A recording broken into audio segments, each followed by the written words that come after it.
Yo, bro and sis, apa kabar? Kalian semua tentunya tahu aplikasi yang akhir-akhir ini bener-bener rame banget di kalangan kita semua.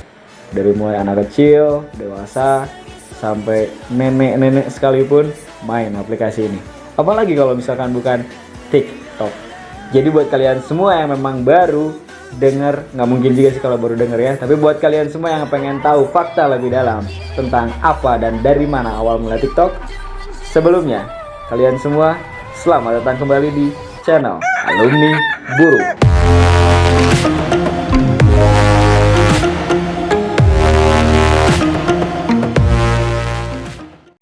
Seperti biasa, sebelum masuk ke pembahasan, support kita dengan klik tombol subscribe, like, dan juga tentunya share ke teman-teman kalian supaya kita bisa terus berbagi informasi. Dan jangan lupa juga dengan nyalakan lonceng notifikasi biar kalian gak ketinggalan video-video terbaru dari kita. TikTok adalah aplikasi berbagi video berdurasi pendek yang memungkinkan pengguna membuat dan membagikan video berdurasi 15 detik tentang topik apapun ke seluruh komunitas di dunia.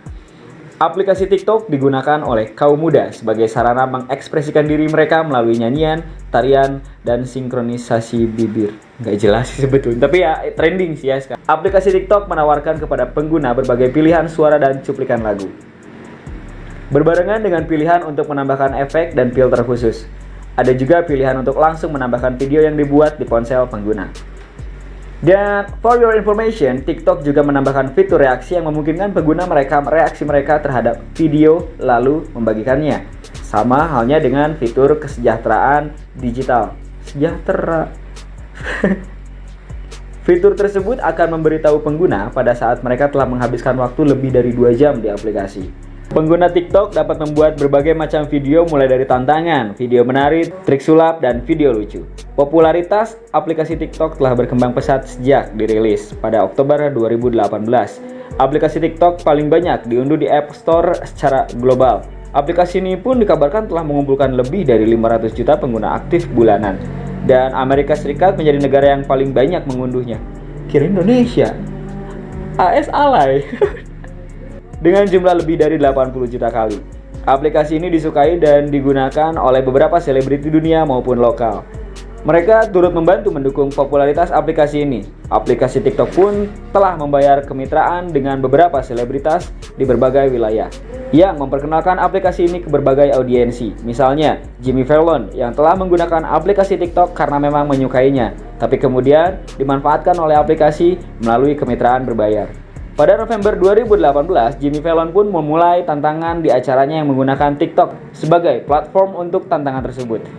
Dia juga mendesak pemirsanya untuk mengikuti #Tumbleweed Challenge dan memposting video di TikTok berupa cara diri mereka bergulir seperti tumbleweed atau rumput liar setelah dia sendiri si pembawa acara TV melakukan tantangan tersebut, lalu dimulailah tren tersebut.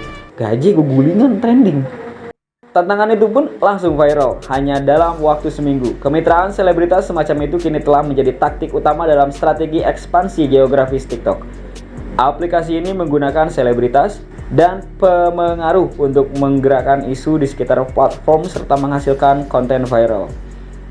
Para selebritas juga tidak hanya mengirim konten di TikTok, tapi juga memperkenalkan aplikasi ini di media sosial mereka yang lain seperti Instagram ataupun juga Facebook. Selain kemitraan berbayar, aplikasi ini juga memperoleh manfaat dari pemengaruh sosial populer dan selebritas yang menggunakannya. Para selebritas ini pun secara tak langsung mendorong pengikut mereka ke aplikasi TikTok. Aplikasi TikTok pun begitu populer karena pada kenyataannya aplikasi ini mempunyai fokus yang kuat pada konten yang dilokalkan. Aplikasi ini pun sering menyelenggarakan kontes dan tantangan lokal serta menangkap tren lokal melalui penggunaan tagar lokal. Seperti kemarin Chef Gisel. Bukan ya. Chef Gempi mungkin. Jangan sebut nama.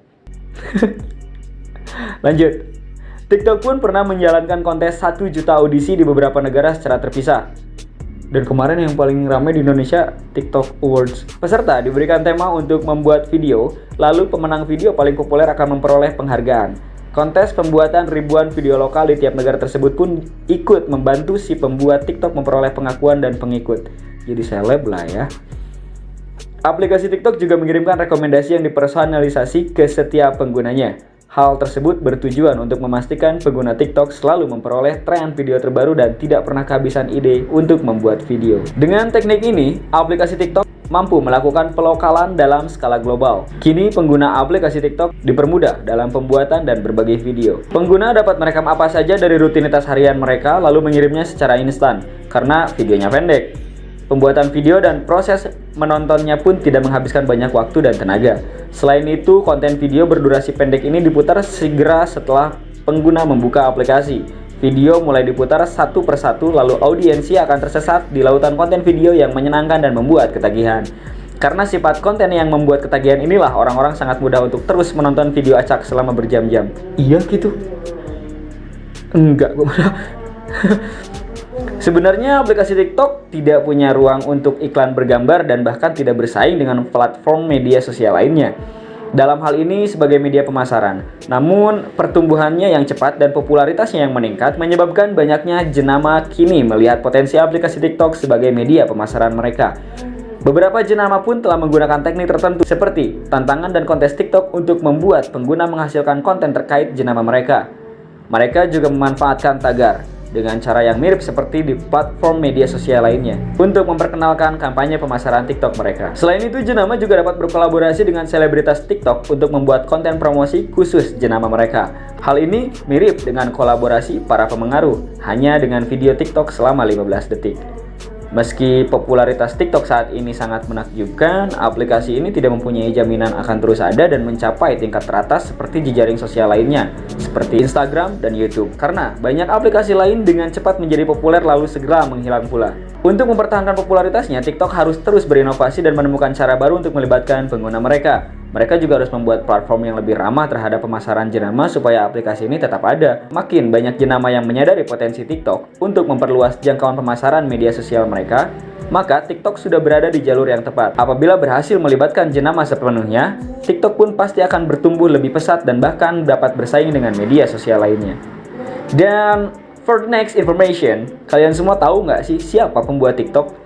Oke, kali ini alumni Bulu bakalan kasih tahu kalian semua. Popularitas TikTok yang meluas tidak hanya menciptakan generasi baru bintang media sosial, tapi juga melahirkan miliarder media sosial, yaitu Zhang Yiming. Dia yang membuat TikTok dan pendiri perusahaan cikal bakal TikTok, ByteDance. Dahulunya dia seorang insinyur perangkat lunak lulusan dari Universitas Nankai di Tianjin. Menurut Forbes, kekayaan Zhang Yin telah mencapai 16,2 miliar dolar di usianya yang ke-35 dan tentu dia dinobatkan sebagai orang terkaya ke-9 di Tiongkok. Sementara menurut Bloomberg, kekayaannya mencapai 44,5 miliar dolar di usianya yang ke-38. ByteDance Ltd adalah perusahaan teknologi internet multinasional Tiongkok yang berkantor pusat di Beijing dan secara resmi berdomisili di Kepulauan Cayman. Pada 2012, Zhang Yiming mendirikan perusahaan ini. Perusahaan inilah yang menjadi pengembang layanan dan aplikasi jejaring sosial berbagi video TikTok dan Douyin, mitra khusus Tiongkok untuk TikTok. Sejak dirilis pada 2016, TikTok menjelma sebagai penguasa internet. Aplikasi ini menjangkau lebih dari 500 juta pengguna aktif bulanan global dan menarik perhatian raksasa teknologi seperti Facebook dan Google. Namun Zhang Yiming justru kurang terkenal ketimbang aplikasi berbagi video buatannya yang telah diunduh di seluruh dunia. Iya, sama kayak kita. Tahu TikTok, gak kenal Zhang Yiming. Apal mana kak? Mana apal Zhang Yiming? Yimin saha. Pada November 2017, ByteDance pun mengakuisisi perusahaan rintisan media sosial Musical.ly yang berbasis di Shanghai senilai 1 miliar dolar. Lalu, perusahaan akuisisi digabungkan dengan akuisisi Flipagram ke dalam TikTok pada Agustus 2018.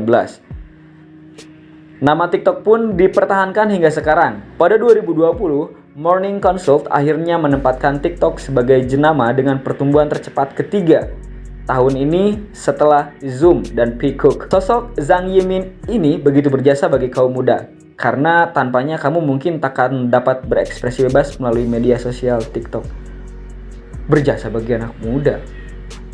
Dan asal kalian semua tahu kalau misalkan sekarang TikTok sudah menjelma menjadi tren baru di kalangan anak muda di seluruh dunia. ya sebetulnya nggak anak muda juga sih, nenek-nenek juga banyak yang main TikTok. Ambil positifnya aja, meskipun banyak hal-hal ataupun konten-konten yang kurang pantas yang di-share di TikTok dan bahkan jadi viral, nggak tahu gimana caranya, tapi ya pinter-pinter kita aja. Maksudnya gini loh, semakin banyaknya platform media sosial itu mendukung kita untuk menggali banyak informasi. Dan tentunya kita juga harus semakin apik ataupun juga semakin bagus dalam filterisasi informasi tersebut supaya tidak juga termakan oleh berita-berita hoax. Dan ya kalian tahu lah, kayak sekarang ini dari mulai TikTok, WhatsApp, Instagram, Facebook, atau apapun itu adalah sarana-sarana untuk berbagi informasi yang sangat-sangat cepat dan juga efisien. Di samping itu juga kalian semua bisa berkarya dan juga berkreasi dengan apapun yang menjadi ide kalian. Selama itu positif, menurut gue sih keep on going aja ya. Tapi ya jangan lupa kurang-kurangin alaynya aja. Berbagi informasi lebih relevan sih kalau menurut gue ya. Tapi congratulations buat kalian semua yang memang udah main TikTok lama, terus juga udah dapat tempat di TikTok.